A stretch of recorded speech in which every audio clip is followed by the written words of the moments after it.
Salut à tous, alors c'est Frédéric de la Vie. Alors ce soir je voulais vous faire une petite vidéo de géopolitique suite aux émissions que j'ai regardées par hasard sur internet.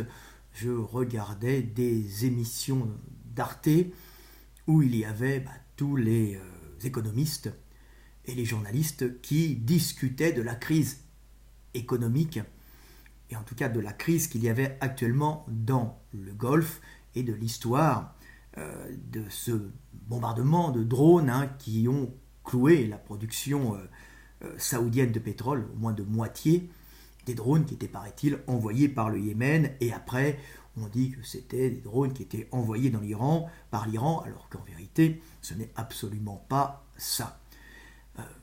La vérité, c'est que nous avons affaire à une grande guerre économique, la plus grande guerre économique à laquelle nous assistons depuis la fin de la Seconde Guerre mondiale.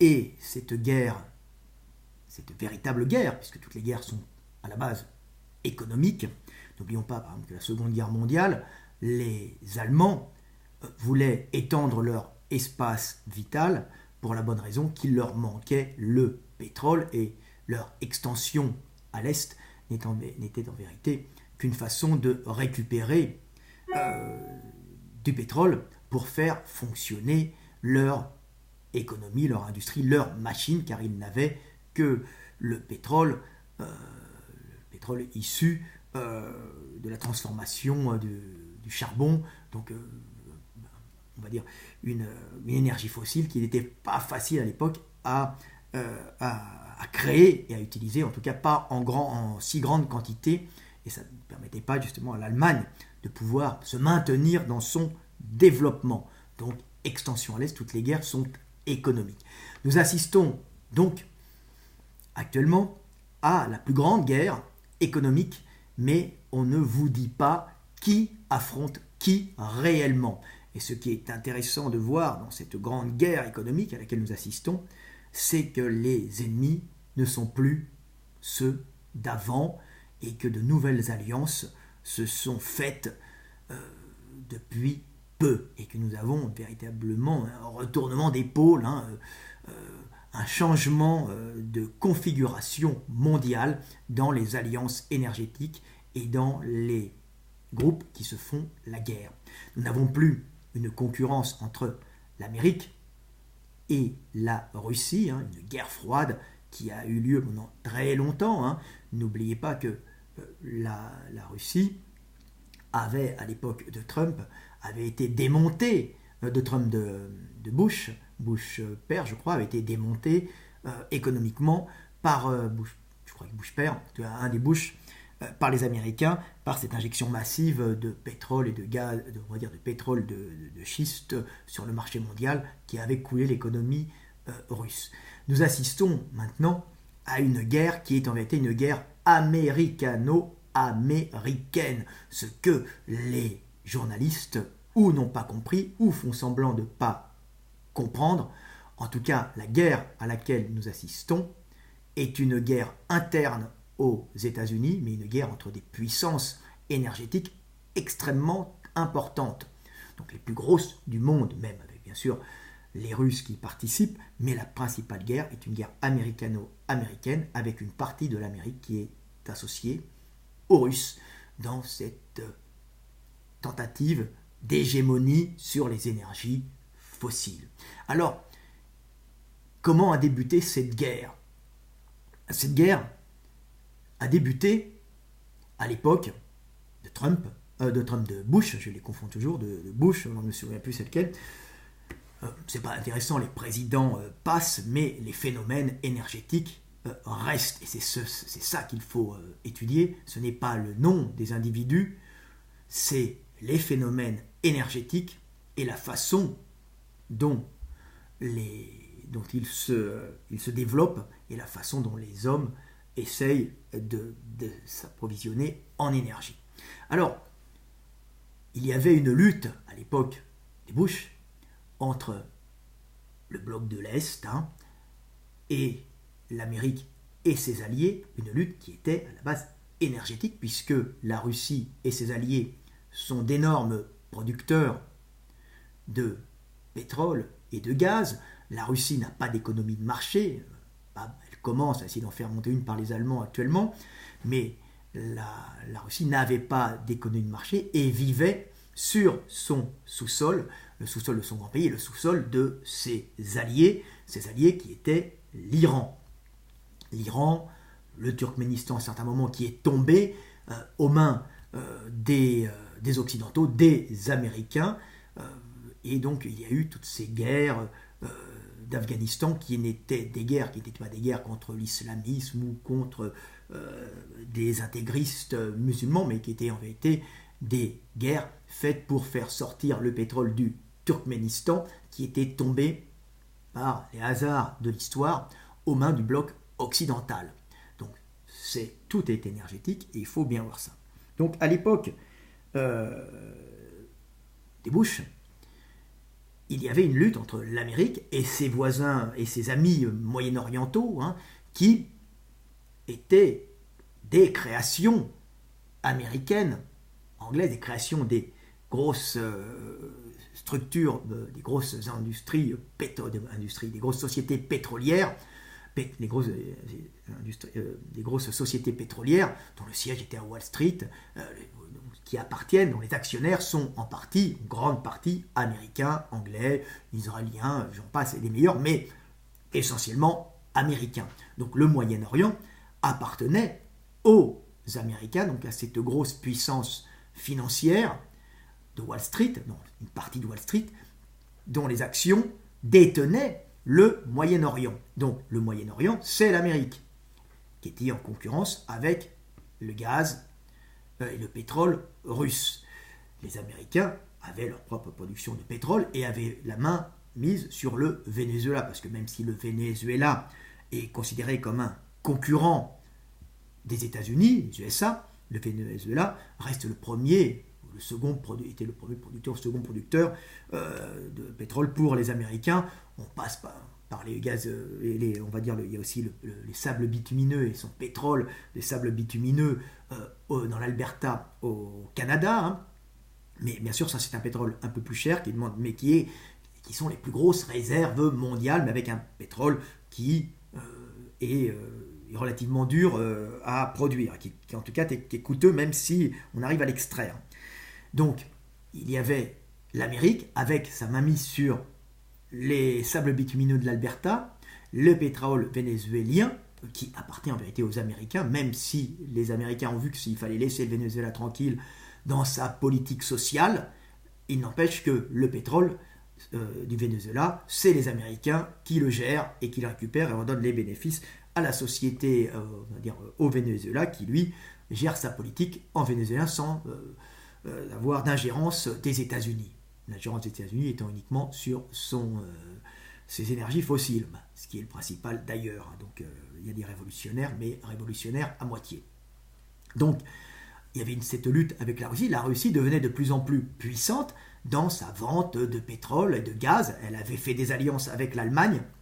Vous savez, les gazoducs qui étaient en douce construits au nord de l'Allemagne pour approvisionner directement l'Allemagne en gaz russe. En échange, l'Allemagne joue sur les deux tableaux, importe ses Mercedes, ses voitures et ses berlines aux États-Unis et en douce monte et prend des parts dans les sociétés russes et essaye de faire fonctionner l'économie de marché et l'agriculture russe en mettant un mode de gestion un peu allemand, très réglé, et en modernisant les usines. Mais c'est très dur de moderniser les usines russes parce que la Russie est surtout un géant militaire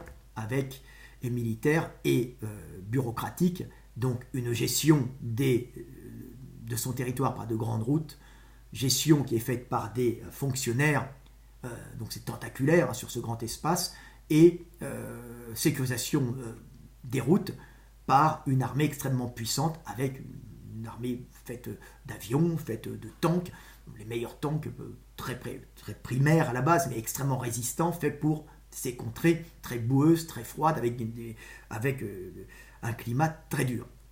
Ça, c'est la Russie, et elle commençait à s'étendre, à avoir un boom économique, puisqu'elle vendait du pétrole aux pays qui en ont besoin, dont la Chine qui se développe, donc devenant concurrent des États-Unis, et on voyait naître une alliance allemande, on va dire germano-russe, pas germano-soviétique, germano-russe, dans une espèce de modernisation de la Russie par les Allemands, avec en échange du gaz russe qui était donné aux Allemands, et les Allemands qui continuaient à produire leurs Mercedes. Les Américains n'avaient pas tellement apprécié, d'où l'histoire des Volkswagen qui polluent trop. C'était un moyen de rétorsion pour dire aux Allemands, vous êtes gentils, mais en douce, vous traitez avec les Russes, et vous êtes en plus avec nous. L'Allemand, en vérité, n'est qu'avec l'Allemand, il n'y a pas plus traître que l'Allemand. Il faut savoir que quand je fais ces vidéos, il n'y a ni méchant ni gentil. Je vous explique ce que ne vous disent pas les journalistes qui sont dans l'émotionnel, sachant que l'émotionnel fait vendre. Donc il faut des méchants, des gentils, des blancs et des noirs, alors qu'en vérité, le monde n'est fait que d'échanges énergétiques, d'équilibre, de déséquilibre qu'il faut rééquilibrer. Donc les Américains avaient voyaient ce développement de la Russie, ce développement, et ont cloué un moment, on fait naître une crise russe, donc un effondrement partiel de la Russie, en ayant la bonne idée de financer en Amérique, par des indépendants, parce que le sol américain appartient aux Américains, mais à la différence de pays comme la France, ou de grands pays, ou de l'Arabie Saoudite, tout ce que vous voulez, le sous-sol appartient aux propriétaires de la terre, et le propriétaire de la terre aux États-Unis, ce sont beaucoup d'indépendants qui possèdent leur terre et qui possèdent leur sous-sol. Donc ils peuvent utiliser leur sous-sol pour s'enrichir, devenir riches et montrer qu'ils sont bons pour la société et qu'ils sont des élus de Dieu. C'est une mentalité protestante classique. Donc, les Américains ont bien vu qu'il fallait couler la Russie, donc qu'est-ce qu'ils ont fait? Sachant que le nerf de la guerre, c'est l'énergie, ils ont dit, on va couler, nous on est indépendants quand même, on va inonder le monde, puisqu'on détient aussi le Moyen-Orient, les Saoudiens leur mangent un peu dans les mains, puisque c'est eux qui les protègent, ils leur disent aux Saoudiens, vous êtes gentils, on vous aime bien, on vous vend des armes pour vous défendre de vos ennemis, vous nous en achetez plein, voilà.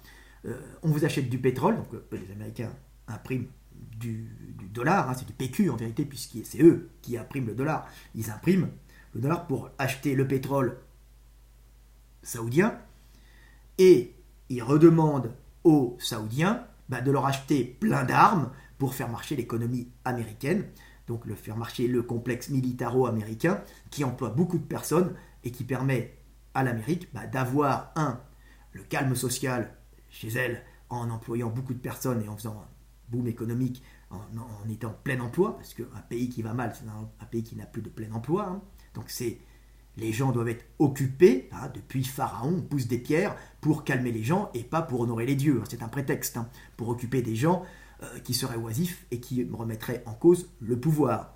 Donc la base, c'est d'occuper les gens, donc complexe militaro-industriel. On imprime du dollar, on l'échange contre de l'énergie, le nerf de la guerre, l'énergie, ce qui fait tourner le monde, aux Saoudiens, qui prennent ce dollar et qui rachètent des armes pour faire tourner l'économie américaine et en même temps permettre à l'Amérique d'être tout le temps au point dans les armes pour avoir une hégémonie mondiale et imposer la Pax USA et pas la Pax Romania, pour imposer l'Empire romain qui est un empire qui n'a comme fonction que de mettre la main sur les énergies. L'énergie étant la chose fondamentale dans le monde, tout est énergie. Donc la Russie commençait à se développer, à filer son pétrole un peu partout, et puis le pétrole aussi iranien, puisque l'Iran c'est indirectement la Russie. Donc quand on veut faire un blocage sur l'Iran, il faut savoir que les journalistes ne vous disent pas que le pétrole iranien, même le gaz iranien, il est dégagé par la Russie qui va le revendre à la Chine ou à l'Allemagne ou à n'importe qui. Donc on ne le voit pas arriver, mais il est là. Et c'est pour ça que les guerres de Tchétchénie, d'Ossétie aussi, sont des guerres qui étaient faites pour essayer de bloquer cet acheminement de pétrole et de gaz de l'Iran jusqu'en Russie pour bloquer, en fin de compte, l'économie russe. Maintenant, il n'y a plus. Les Russes ont réussi à calmer le jeu et à dégager la concurrence américaine. Et depuis qu'il y a Trump, il n'y a plus ça. Donc vous allez voir l'histoire. les Américains à l'époque de Bush ont essayé de couler la Russie. Et ils ont parfaitement réussi en favorisant chez les petits propriétaires terriens qui possédaient la terre et le sous-sol, la production de pétrole, il y en avait au Texas, il y en avait partout, et de gaz de schiste, pétrole de roche et gaz de schiste, surtout pétrole de roche aussi, qui a permis d'inonder le monde de pétrole.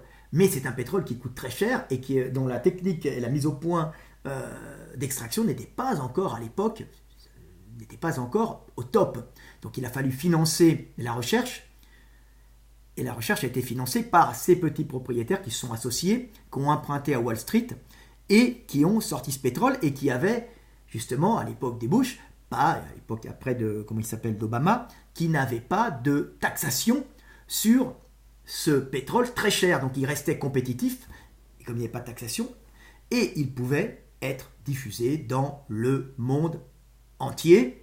Et à ce moment-là, inonder de pétrole à bas prix, donc baisse du prix du pétrole. Et à ce moment-là, la Russie s'effondre parce qu'elle ne doit sa puissance économique qu'au pétrole et au gaz, et non à ses produits manufacturés ou à sa technologie. Elle a de la technologie, mais elle reste interne, c'est la technologie de l'armement, c'est la technologie du nucléaire, c'est quelque chose qu'elle ne vend pas, qu'elle commence à vendre, mais en général, qu'elle ne vend pas. Elle la garde pour elle, pour faire vivre son pays. Elle vit en autarcie avec ses propres systèmes.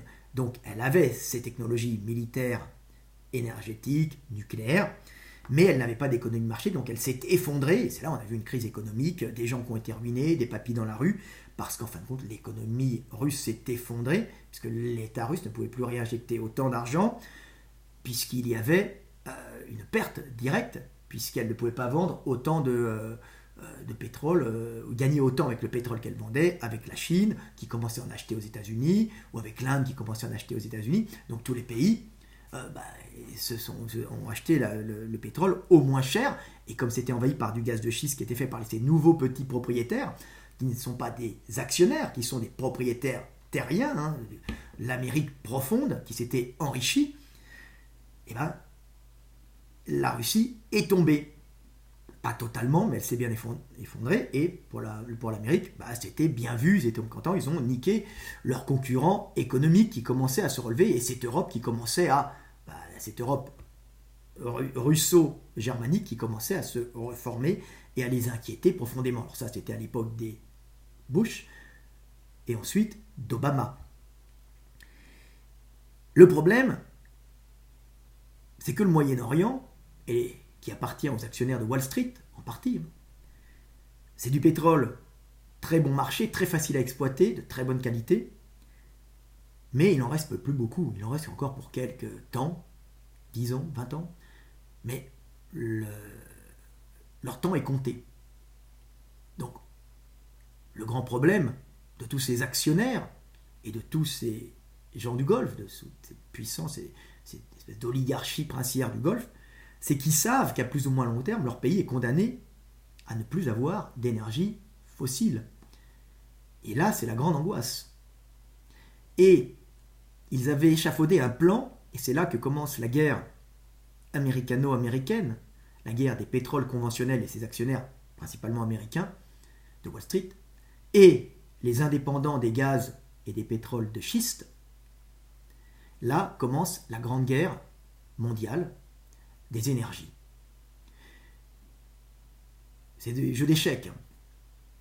Voyant qu'ils n'avaient pas la possibilité de durer dans le temps, et que les Saoudiens seraient condamnés à transformer leur pays en un Mecland, parce que personne ne va y venir, à part les religieux, les gens croyants qui viendront se recueillir à la Kaaba ou sur la tombe de Mohamed, cette Arabie Saoudite, grillée par le soleil, n'attirera plus de monde quand elle n'aura plus de pétrole, et il ne restera que des pierres et une belle Mecque où viendront des touristes du monde entier, mais pas assez pour faire vivre un pays. Donc on voit déjà nos amis saoudiens qui viennent racheter toute l'Europe, mais pas que l'Europe, tous les endroits où les Français ont vendu toutes leurs rues, tous leurs monuments, ont vendu leur cul, si vous voulez, à une oligarchie du Golfe, mais aussi ils achètent les forêts, les terres. Allez voir en Écosse, en Angleterre, beaucoup de terres sont achetées par les Saoudiens, les lacs, les belles choses. Ce sont des marchands, ce sont des bédouins qui aiment les belles choses. Leur boulot à la base, c'était d'être un lieu de passage avec les oasis et de faire transiter des belles choses. Donc ce sont des gens habitués au luxe, à la beauté. C'est par la beauté des beaux objets ou des belles choses qu'ils vivent.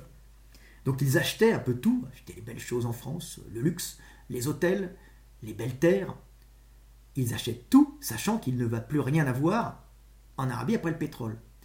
Et le problème vient aussi pour les actionnaires de ces sociétés qui ne sont pas que saoudiens, qui sont américains, et qui se disent mais comment on va s'en sortir? Et c'est eux qui financent les politiques et qui les mettent au pouvoir pour avoir le soutien de l'armée pour s'imposer face aux Russes dans cette guerre pour vendre l'énergie. Il y a tout un blocus au Moyen-Orient, les Russes essayant de bloquer l'arrivée du pétrole en Europe, par les passages des gazoducs et des oléoducs, d'où les guerres en Syrie, d'où les guerres en Irak. Toutes ces guerres sont des guerres de gazoducs et d'oléoducs, où des petits-enfants meurent pour l'énergie que pourront avoir les pays développés ou les grands pays en plein développement, comme la Chine ou l'Inde.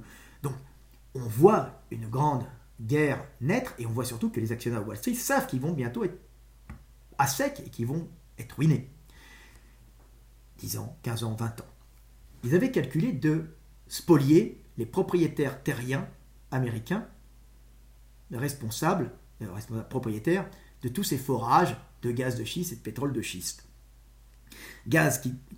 Pétrole qui coûte très cher à exploiter, mais qui devient de plus en plus rentable, parce qu'il n'est pas taxé, bien sûr, et surtout parce que la technologie qui a été mise au point en partie par Schlumberger, les Français qui sont allés gagner leur vie en Amérique, et qui sont devenus américains d'ailleurs, et qui sont les leaders en technologie je crois qu'ils sont partis pour le gaz et le pétrole de schiste. Ça coûte très cher, ça demande beaucoup de technologie, il y a des brevets, et c'est eux qui l'ont. Et nos amis de Wall Street et nos amis du Moyen-Orient, nos princes du Moyen-Orient et nos amis de Wall Street avaient prévu avec les gouvernements américains de récupérer la terre des petits propriétaires terriens américains qui s'étaient unis et qui possédaient aussi le pétrole, de les spolier et de les ruiner pour récupérer leurs terres et en fin de compte pour abandonner le pétrole et le gaz conventionnel pour se lancer dans le pétrole et le gaz de schiste. Et comment ont-ils fait? Ils ont, par l'intermédiaire des Verts, donc des écologistes, financés par des gars comme il s'appelle, Soros ou d'autres, ils ont financé des groupes écologistes qui sont allés manifester sur le pétrole et le gaz de schiste, qui est un pétrole et un gaz polluant, polluant de la même façon que les pétroles et les gaz conventionnels. Il ne faut pas se leurrer, allez voir en Afrique quand ils l'extraient, ça fuite partout, c'est dégueulasse. Et les enfants jouent dans le pétrole et sont contaminés, peuvent avoir des maladies, des leucémies, plein de trucs, c'est dégueulasse. Mais bon, c'est un peu plus dégueulasse, mais ça reste, mais le pétrole conventionnel est dégueulasse. Donc, ils avaient prévu de les spolier grâce aux Verts qui dénonçaient justement ce pétrole et ce gaz non conventionnel qui appartenait à des petits propriétaires comme quelque chose de sale, qui détruisait la planète, qui polluait les nappes phréatiques, qui était quelque chose d'absolument négatif. Donc du coup, le gouvernement, en accord avec Wall Street et les grosses puissances du Moyen-Orient, les principautés du Moyen-Orient, donc à l'époque de Bush, c'était à l'époque d'Obama, ils ont retaxé les pétroles et les gaz non conventionnels, donc schiste, pétrole de roche, ils les ont taxés à fond, puisqu'on avait déjà coulé la Russie à l'époque, donc on avait réussi à la mettre un peu à genoux, donc un peu ralentir un concurrent, donc on n'avait pas besoin de le faire tout le temps, et en plus on allait faire une pierre deux coups, donc on allait spolier ces pauvres gens. Ces pauvres propriétaires, ils ne sont pas si pauvres que ça, c'était un ensemble de milliardaires et de millionnaires associés, mais de l'Amérique profonde, qui possèdent la terre et le sous-sol. Pas en France, non, quand tu possèdes la terre, en France, le sous-sol appartient à l'État. Il faut savoir qu'il y a des lois bien particulières. Donc ces gens ont vu cette taxation arriver, mais comme ils étaient endettés jusqu'au cou, ils étaient tout juste rentables, puisque c'est une technologie relativement récente, ils se sont trouvés en déficit, et ils se sont trouvés dans une situation qui les menait à la ruine à plus ou moins long terme, on va dire à plutôt moyen terme, court ou moyen terme. Et c'est là qu'arrive le chevalier blanc, Trump. Trump, qui est l'ennemi de ce système, il les aime pas pour des raisons émotionnelles, sa jeunesse, il n'apprécie pas Wall Street, il n'apprécie pas ces gens-là, c'est pas du tout sa tasse de thé. Il n'est pas apprécié non plus par eux, puisque c'est pas vraiment sa bande. Lui, il était plus Amérique profonde, plus valeurs traditionnelles. Il en joue, mais il l'est quand même, il surjoue son rôle, c'est un acteur. Et là, il voit sa chance de pouvoir être président des États-Unis, en s'associant à tous ces mécontents, mais qui ont énormément d'argent, tous ces milliardaires et ces millionnaires du pétrole et du gaz de schiste, qui sont en train de se voir ruinés par les pétroles et les gaz conventionnels appartenant aux actionnaires, en partie aux actionnaires de Wall Street. Et là, il s'associe avec Trump, parce que Trump, il n'est pas sorti comme ça, ce n'est pas uniquement un type qui a des casinos et des immeubles. Ça ne suffit pas aux États-Unis, il faut avoir de grandes puissances économiques derrière soi pour pouvoir monter en puissance.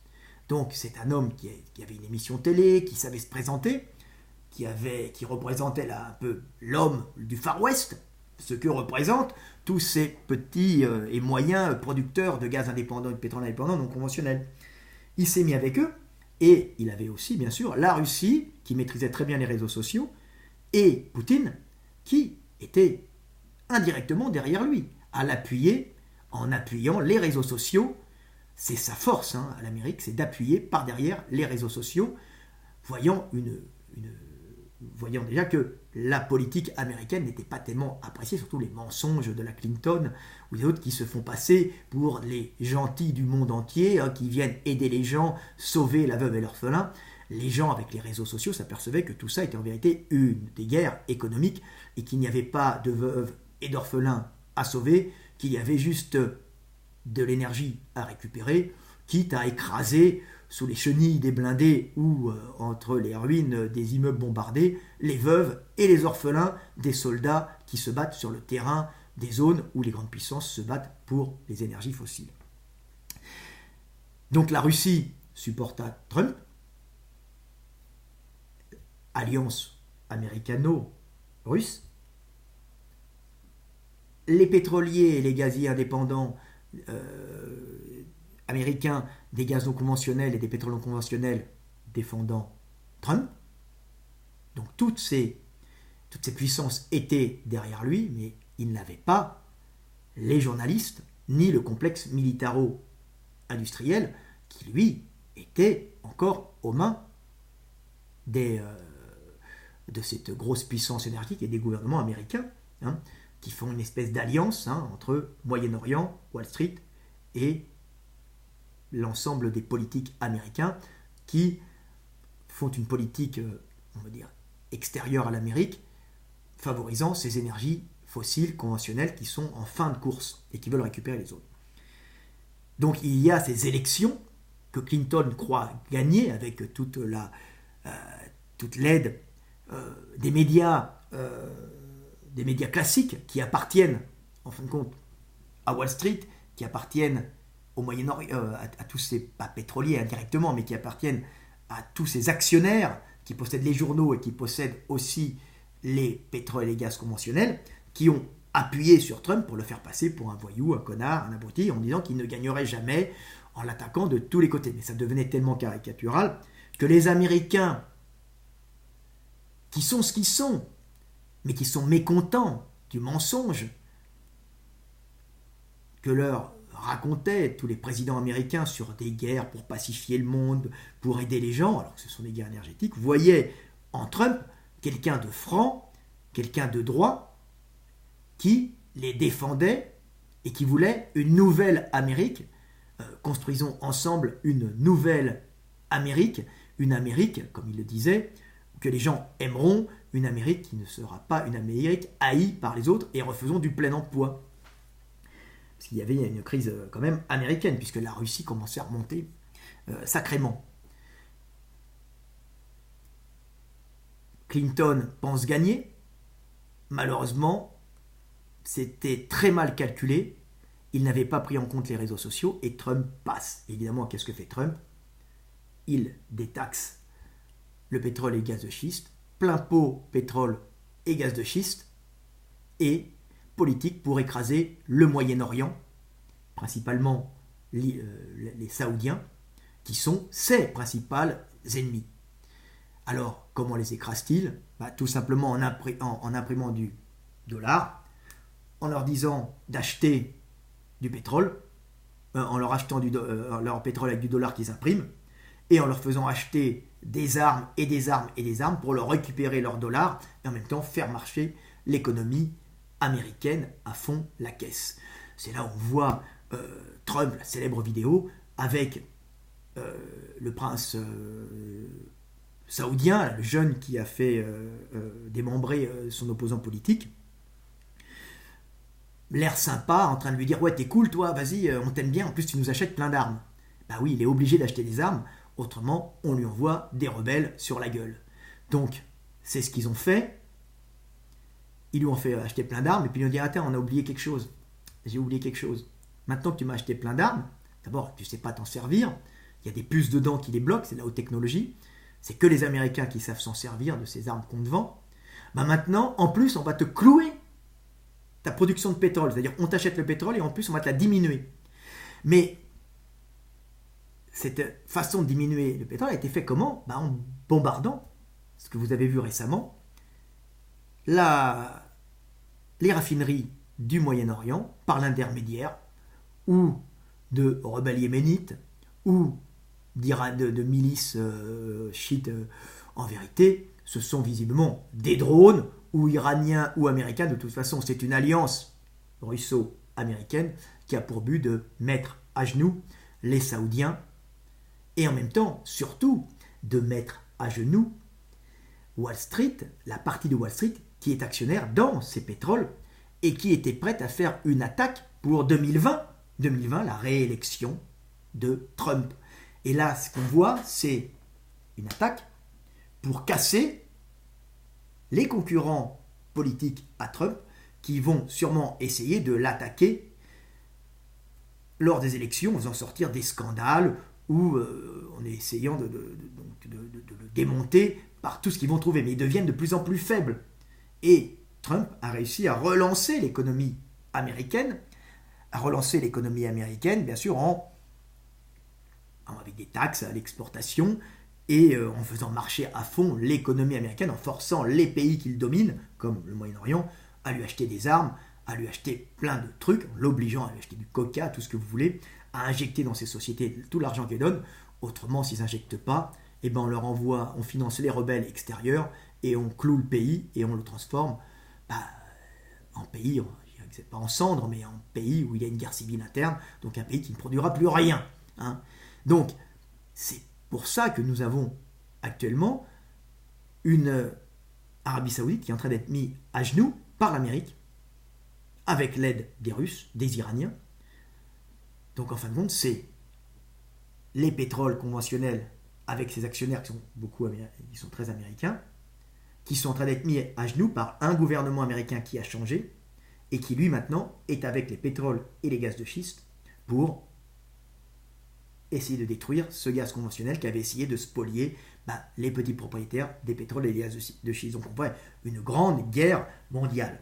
Il faut savoir énergétique. Il faut savoir aussi que ce gaz et ce pétrole de schiste, on en trouve sur toute la planète. On les découvre de plus en plus. On n'en aura pas éternellement, mais on en a pour 10, 20, 30 ans, 40 ans peut-être. Les plus grandes, peut-être même plus, les plus grandes réserves, les plus grandes réserves sont quasiment en Sibérie orientale. Mais qui a la technologie? Ce sont les Américains. Donc les Russes ont tout intérêt à s'associer aux Américains pour produire leur gaz de schiste et générer leur gaz de schiste pour pouvoir le revendre à la Chine par exemple ou à l'Europe. Donc il y a une alliance économique américano-russe pour le gaz de schiste. Gaz de schiste que l'on retrouve dans le sous-sol français, beaucoup en Pologne, et que l'on retrouve par exemple en Algérie, il doit y avoir des gisements en Afrique, il y en a un peu partout, et alors, beaucoup aux États-Unis bien sûr. Donc, ce gaz de schiste est une énorme puissance énergétique qui est en train de mettre à genoux les pétroliers du Moyen-Orient, et nous avons assisté là à la plus grande guerre depuis la Seconde Guerre mondiale. Une guerre qui ne montre pas son vrai visage, une guerre où il n'y a pas autant de forces armées qui s'affrontent, mais une véritable guerre énergétique où les alliances ont complètement changé. C'est la première fois qu'on voit par exemple la Russie associée à la Turquie. Eh oui, la Russie maintenant est avec la Turquie puisque la Turquie n'a plus comme fonction de bloquer le commerce de la Turquie avec la Méditerranée. Pourquoi? Parce que la Russie est passée avec l'Amérique. Et la Turquie, qui était traditionnellement avec l'Amérique, mais l'Amérique des pétroles et des gaz conventionnels, luttait contre cette Russie qui se battait avec l'Amérique, l'ancienne Amérique, pour ce passage des gaz et des pétroles. La Russie essayant d'empêcher les gaz et les pétroles par ces guerres au Moyen-Orient de monter en Europe. Et l'Europe qui essayait de niquer, l'Amérique qui essayait de niquer la production russe en leur empêchant, par exemple, en inondant le marché à l'époque de pétrole et de gaz de schiste. Donc c'est des luttes où en prenant le monopole sur les Russes et en bloquant l'économie russe par tout ce Moyen-Orient et cette Europe qui faisait une espèce d'embargo sur la Russie. Donc on voit des nouveaux alliés américains, russes, chinois ensemble. Hein. L'Iran est avec la Russie. La Corée du Nord est avec la Chine, mais en vérité, les guerres auxquelles nous assistons, les remue-ménages que nous assistons en Corée du Nord, c'est simplement du spectacle pour donner à Trump l'impression qu'il est un gendarme du monde, un homme viril, pour continuer à avoir ses électeurs et être élu en 2020. Donc c'est du calcul, c'est un joueur, c'est un acteur. Je vous l'avais dit qu'ils allaient serrer la main, que c'était une fausse guerre en Corée du Nord. Je vous avais dit aussi que la Turquie allait se mettre avec la Russie, ce qui a été plus ou moins fait. Il n'y a plus de tension russe et turque. Je vous avais dit que les Peshmerga, là, allaient disparaître parce qu'ils n'avaient plus de fonction. Ils ont été utilisés par les Russes, ensuite par les Américains. Ils permettaient d'avoir le nord de l'Irak et la Turquie, de pouvoir, en fin de compte, essayer de créer un État pour... À un moment, ils ont vu que la Turquie partait mal, donc ils ont essayé de récupérer les Russes et se battaient, les Peshmerga, les Kurdes se battaient avec les Russes. Ensuite, on a essayé de les retourner. Tout ça, c'est des guerres pour le pétrole, hein. Tout simplement, le pétrole au Irak. On a vraiment des guerres énergétiques, mais on voit que Trump a gagné et qu'il a écrasé ses adversaires qui ne peuvent plus rien faire. Donc, guerre mondiale. On voit une victoire de Trump et il y a de fortes chances, si Trump ne meurt pas ou s'il n'y a pas un scandale qui éclate, que Trump soit réélu puisque les Américains sont pragmatiques, voient le plein emploi et il faut bien remarquer que Trump n'a pas généré de guerre, il a fait son costaud, mais tout ça c'est du flanc, c'est simplement pour avoir les électeurs qui veulent des mecs virils, donc il fait son mec costaud, il fait son méchant. Nous avons vu, vous vous souvenez de l'histoire des poisons en Syrie, des gaz toxiques en Syrie, qui ont été un coup monté contre Trump pour montrer qu'il ne faisait rien pour essayer de lutter contre les atrocités faites par les amis de Bachar el-Assad.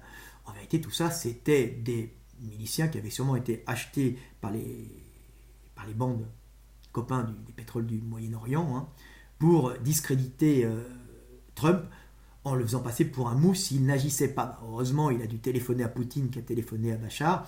Ils ont vidé une piste en Syrie et ils ont envoyé 39 Tomahawk qui se sont écrasés sur une piste vide.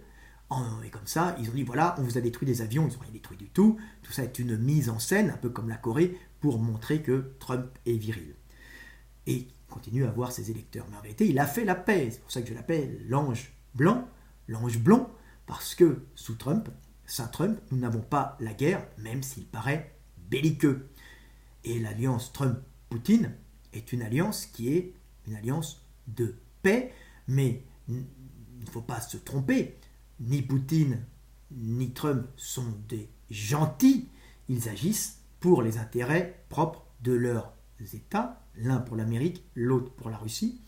Et l'Amérique et la Russie ont actuellement un ennemi commun, et des avantages à bosser ensemble, c'est-à-dire à couler les pétroles et gaz conventionnels, et à s'associer pour l'extraction du gaz et du pétrole de schiste en Sibérie, technologie que les Américains maîtrisent très bien puisque c'est eux qui sont leaders et qui ont les premiers débuté dans ce domaine. Donc voyez-vous comment ça se passe, c'est beaucoup plus pragmatique qu'on ne vous le dit, il n'y a ni méchant ni gentil, il y a des luttes entre puissances énergétiques et actuellement c'est Trump qui a gagné. Saint-Trump a gagné sur les faiseurs de guerre, c'est-à-dire que si on avait eu Clinton élu, on aurait malheureusement eu une guerre sanglante au Moyen-Orient, en Syrie et toutes ces zones, et peut-être en Iran, une guerre qui aurait eu pour but de transformer cette zone, d'éliminer tous les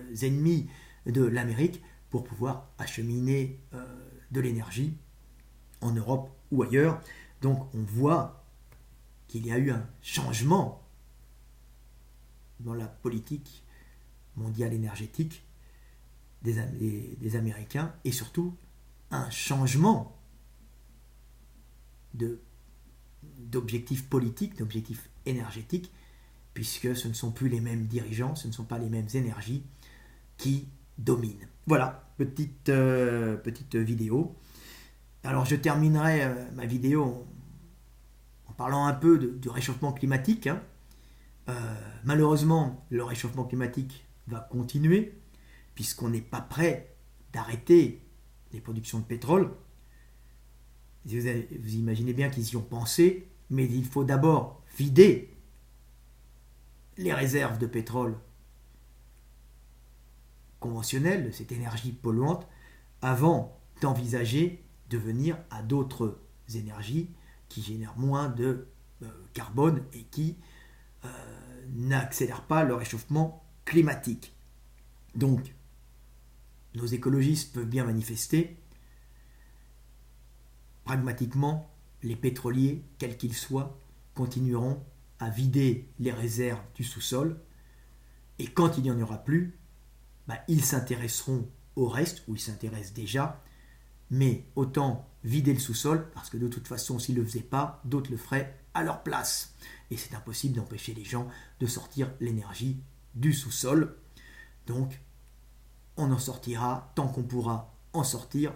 Tel est l'homme. Pourquoi se gaver de gâteau au chocolat, même si on peut avoir une indigestion avec? On aura sûrement une indigestion, mais le salut n'est pas en interdisant les énergies fossiles, mais en moralisant les gens et en leur apprenant à moins consommer et en leur apprenant à acheter moins de choses inutiles, à se contenter de l'essentiel et pas du superflu, et à ne pas faire des objets obsolètes ou des lampes qui consomment énormément.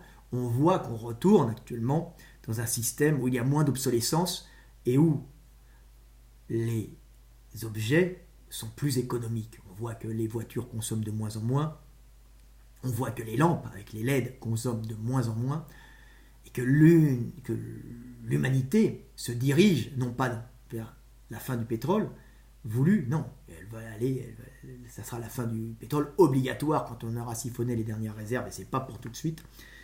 Mais l'humanité est en train de faire d'énormes efforts dans l'économie et dans la capacité à se restreindre et à continuer à vivre de la même façon, mais en consommant moins d'énergie, donc en polluant moins. Et c'est ça l'avenir, et c'est ça la véritable politique que les hommes mis au pouvoir doivent faire et doivent encadrer. Voilà, petite vidéo, ça ne sert à rien de marcher pour le climat, marcher pour apprendre aux hommes à moins consommer, et pas pour ne plus consommer de carbone, pour juste moins en consommer.